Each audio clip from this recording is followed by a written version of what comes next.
Nagbabala si DND Secretary Gibo Teodoro sa matutulad tayo sa gulo sa Myanmar kapag nangyari ang military junta. Ang AFP naman nakikiusap na huwag silang idamay sa politika. Nasa frontline ng balitang yan si Maricel Halili.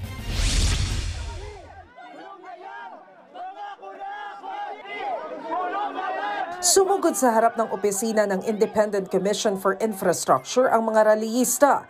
Naghahanap sila ng pananagutan sa mga opisyal kasunod ng issue sa katiwalian. Patikim pa lang ito sa malawakang rally kontra korupsyon sa November 30, kung saan umuugong na naman ang planong kudeta at pagsasailalim sa Pilipinas sa military junta kung saan mga militar ang mamumuno sa gobyerno. Pero si Defense Secretary Gibo Teodoro nagpabala. Ekonomiya daw ng bansa ang matinding tatamaan ng ganitong balak. Hindi ka i-recognize ng ibang mga bansa. If i-freeze yung mga accounts mo, hindi ka maaring makipagnegosyo.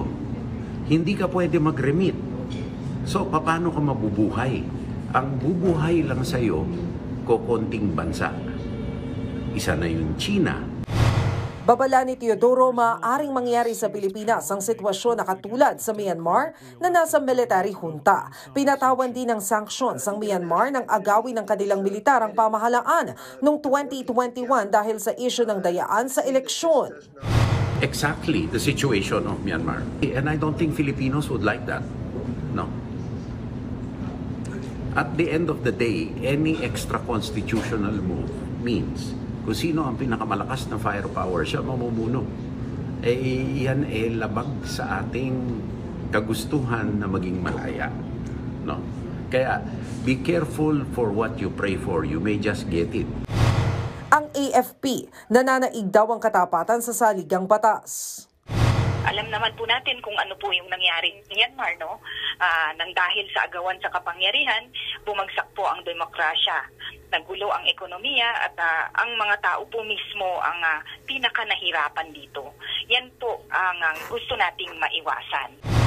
Matatandaang noong isang buwan, inamin ni AFP Chief of Staff Romeo Browner na may retiradong general na nag-uudyok umanong bawiin ang suporta kay Pangulong Bongbong Marcos. Sa panayam ng DZRH News, nanawagan si General Browner na wag nang idamay ang sandatahang lakas sa politika.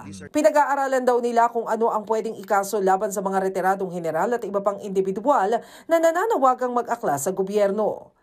Pag nakialam po ang Armed Forces of the Philippines, hindi po maganda para sa ating bayan. Ang palasyo naman tiniyak na handa sa anumang planong destabilization plot. Ito po ba ay galing sa mga obstructionists, fake news peddlers? Kung ito po ay kumakalat at nakita nyo kung saan galing at maituturo nyo na malamang ito ay mula sa mga nagnanais na paalisin ng Pangulo sa pwesto, wag po natin paniwalaan. Pero handa naman po ang gobyerno sa anumang maaaring palaki nila. Nagbabalita mula sa Frontline, Maricel Halili, News 5.